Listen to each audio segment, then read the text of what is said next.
इस क्वेश्चन में बोल रहा है कि कौन सा जो पेयर है वो आइसो स्ट्रक्चरल है। आइसो स्ट्रक्चरल बोले तो जिसका स्ट्रक्चर सेम है। ऐसा कौन सा पेयर है इसमें से जिनका स्ट्रक्चर बिल्कुल सेम है।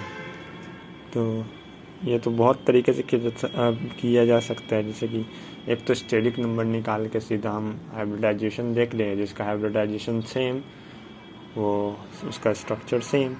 अगर हमको स्ट्रक्चर बना के करना है तो कैसे करेंगे देखते हैं। ये क्या है ना, SO4 2 निगेटिव, SO4 2 निगेटिव है। तो इसका क्या करेंगे ना, सबसे पहले हमको सेंट्रल एटम दिख रहा है कि सल्फर है सेंट्रल एटम। तो सल्फर जो सेंट्रल एटम है उसका वैलेंस इलेक्ट्रॉन क्या होगा, तो ये NH2Np4 होता है। उसका आउटर मोस्ट सेल में जो इलेक्ट्रॉन्स होते हैं वो 6। तो यहाँ से दिख रहा है ना हमको कि 6 वैलेंस इलेक्ट्रॉन है। तो हमको क्या करना है ना कि हमको कैसे भी करके कैसा भी बॉन्ड लगाएं कि सल्फर का 6 वैलेंस इलेक्ट्रॉन पूरा हो जाना चाहिए कैसे भी। तो जैसे ऑक्सीजन यहाँ पे O4 है, तो सल्फर का 6 और 2 नेगेटिव और आ गया तो 8, यहाँ पे 8 हो गया। लेकिन हमको क्या करना है कि सल्फर का कैसे भी करके 6 पूरा कर देना है। तो जब भी ऑक्सीजन आ जाए ना तो हम ऑक्सीजन को प्रेफर करते हैं कि डबल बॉन्ड लगाएं। सबसे पहला हमारा प्रेफरेंस होगा कि ऑक्सीजन को हम डबल बॉन्ड से कनेक्ट करें। अगर सेंट्रल एटम का वैलेंस इलेक्ट्रॉन अगर डबल बॉन्ड लगाने से ज़्यादा हो जा रहा है तो फिर सिंगल से भी काम चला लेंगे। तो ये देखिए सल्फ़र का हम सबसे पहले हम यहाँ से स्टार्ट किए तो डबल बॉन्ड लगा दिए, ठीक है। एक डबल बॉन्ड ऑक्सीजन लगा दी तो दो वैलेंस इलेक्ट्रॉन का हम यूज़ कर लिए। हमारे पास कितना था, 6। सल्फ़र का पूरा करने के लिए 6 था। फिर और एक लगा दिए डबल बॉन्ड तो 4 वैलेंस इलेक्ट्रॉन पूरा हो गया, ख़त्म। अब क्या हम यहाँ पे डबल बॉन्ड लगाते तो सही होता, क्योंकि अगर यहाँ पे डबल बॉन्ड लगा देते हैं तो फिर 3 ही ऑक्सीजन कनेक्ट हो पाता ना। हमको तो 4 ऑक्सीजन कनेक्ट करना था। तो इसीलिए हम इसको सिंगल और इसको सिंगल रहने दिए, सिंगल बॉन्ड रहने दिए और यहाँ पे निगेटिव लगा दिए। अब मान के चलो कि हम यहाँ पे डबल बॉन्ड लगा देते, डबल बॉन्ड ना लगा के हम यहाँ पे नेगेटिव इधर शिफ्ट कर दिए, मतलब 6 वैलेंस इलेक्ट्रॉन पूरा हो जाना चाहिए। तो देख सकते हैं कि 2 4 2 6 पूरा हो गया। अब सेम इसमें CrO4 2 निगेटिव में जैसे क्रोमियम, यहाँ पे सेंट्रल एटम क्रोमियम है तो क्रोमियम का हम लोग वैलेंस इलेक्ट्रॉन निकालेंगे। क्रोमियम का 3d5 4s1 मतलब 5 और 1 6 वैलेंस इलेक्ट्रॉन है और इसमें भी 4 ऑक्सीजन को हमको लगाना है। तो ऑक्सीजन कनेक्ट करना है तो मेरा सबसे पहला प्रेफरेंस होगा कि हम उसको डबल सेंट्रल एटम के साथ उसको डबल बॉन्ड से कनेक्ट करें।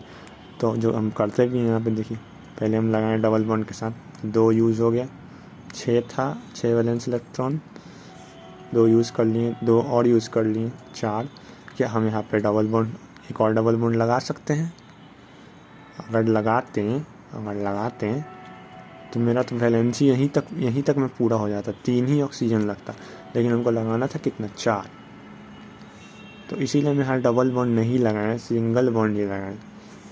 उसके बदले में मैं एक और यहाँ पे ऑक्सीजन के साथ सिंगल बॉन्ड लगा दिए जिससे कि मेरा ये 4 ऑक्सीजन लग गया। तो ये भी हो गया ऐसा स्ट्रक्चर। SiCl4 का बात करें तो सिलिकॉन जो है, सिलिकॉन इसका ऐसा वैलेंस इलेक्ट्रॉन इसमें होता है 4 NH2Np2 4 valence electron.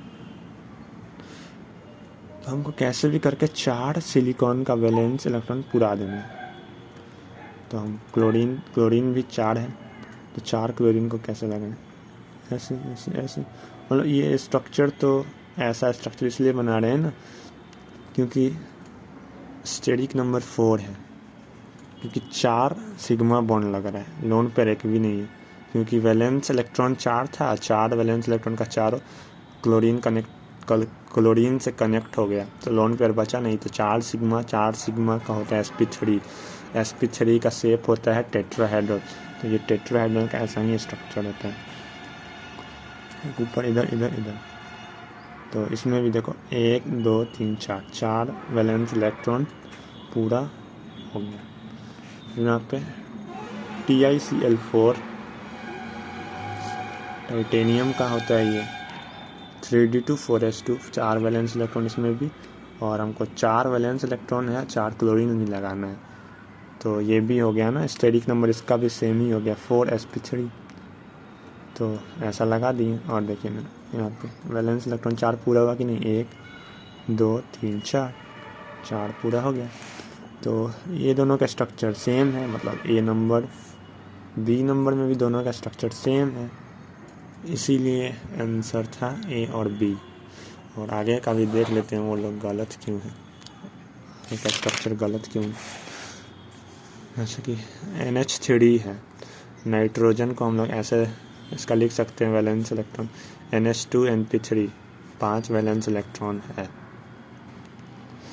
5 valence electron है हमारे पास, उसमें से 3 हाइड्रोजन तो सिंगल बॉन्ड बनाता है, तो 3 सिग्मा हो गया, 5 में से 3 सिग्मा, तो 2 इलेक्ट्रॉन का एक लोन पेयर बन गया। तो 3 सिग्मा प्लस 1 लोन पेयर, ये क्या हो गया 4। स्टेरिक नंबर हो गया 4 का क्या होता है sp3।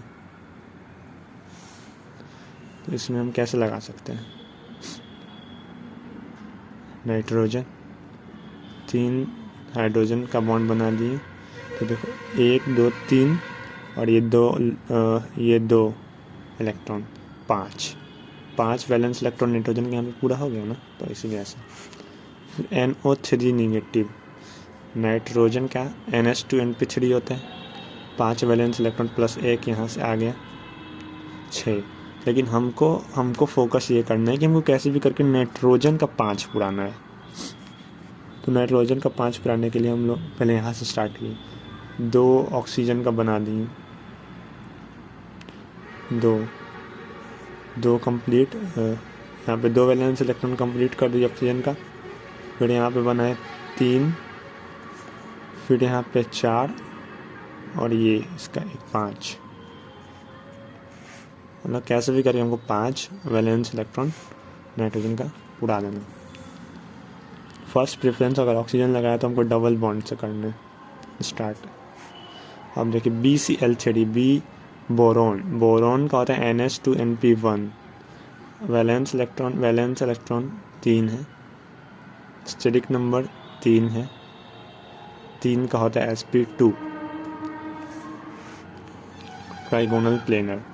तो यहाँ पे बोरोन है, 3 क्लोरीन लगाएं तो इसका वैलेंस इलेक्ट्रॉन पूरा हुआ कि नहीं देखते, एक ये दिया, एक ये दिया, एक ये दिया, 3 वैलेंस इलेक्ट्रॉन पूरा हो गया। वैसे ही BrCl3, इसका जो Br ब्रोमीन का होता है वो NH2Np5 होता है, वैलेंस इलेक्ट्रॉन 7 वैलेंस इलेक्ट्रॉन, इसमें से 3 क्लोरीन लग गया तो 2 लोन पेयर, तो 5 स्टेरिक नंबर 5। तो स्टेरिक नंबर 5 के लिए हम ऐसा लगाते हैं, 2 लोन पेयर इक्वेटोरियल पोजीशन पे और ऐसा T शेप। तो क्या ये दोनों का स्ट्रक्चर सेम है D में का? नहीं सेम है ना, C में दोनों का सेम है क्या? नहीं सेम है, तो इसीलिए ये आंसर नहीं था, आंसर हमारा बस ये था A और B।